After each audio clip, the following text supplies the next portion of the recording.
Mike Norvell, the Florida State head coach, had an interview where basically said he talked to every one of the players about the situations that were going on in the wake of the killing of George Floyd and conversations that he spoke with everybody on the team. And the best player on Florida State, Marvin Wilson, defensive lineman, number 9 on Mel Kiper's big board, best defensive lineman going into the draft in 2021, basically said, that didn't happen.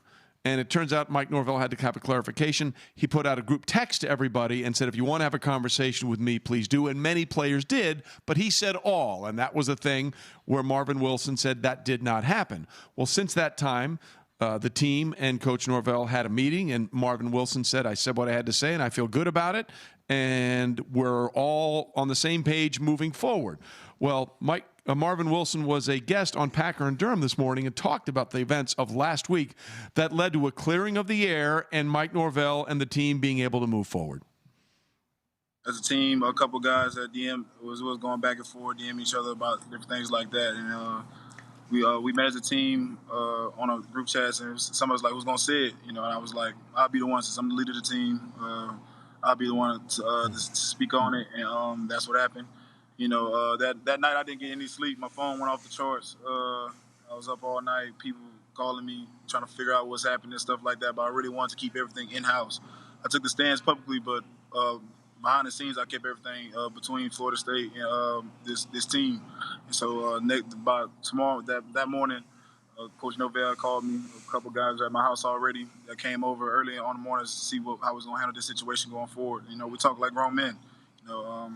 We came to those 3 conclusions before we even met together as a team. Came to those 3 conclusions. Then we all met as a team. We talked.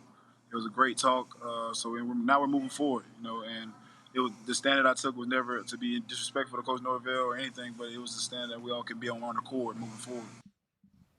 Well, I mean, listen, he took the stand and he said, I'm the leader of the team, so I'm going to be the one. Now, some people may say, well, you wanted to keep it in-house, but you did it in a tweet that was, out there for everybody, So, again, you can judge or gauge or grade, the answers and all that. But the bottom line is they got something done there, right? They got the message across. They got an important thing to the coach, and the coach then had another discussion with the team. So more times you want to look at the outcome, which is kind of a microcosm of where we are now in that one situation. We're looking for in the greater situation, looking for what is going to be the outcome of this whole thing. And I think a lot of this, and what Marvin mentioned there, is the results and the outcome were things that were handled behind closed doors. But the initial point he felt compelled to make in public. David Hale wrote a great piece on ESPN.com that talked to a lot of current and former players on the reasons why and the difficulties behind speaking up when they're a part of college programs and why people have been so hesitant in the past. And one of the things that got brought up was, and this was interesting hearing Kirk Ferentz talk this weekend, was he said, we agreed and talked as a team to lift the traditional ban on social media. Like, that avenue for players, because, Dad, this in the NFL, reporters can come to your locker every day and talk. Right. You have that time after practice, after games, where reporters come in the locker room and they can talk there. Everyone's available to be talked to. That doesn't exist in college football. No. You are picked, that day they'll pick a handful of guys that are available to come to the media. In general, you're kind of told, hey, here's kind of what the message is today if things get asked about and all that. It's very funneled through a lot of layers, and a lot of times that's for the players' protection in certain things.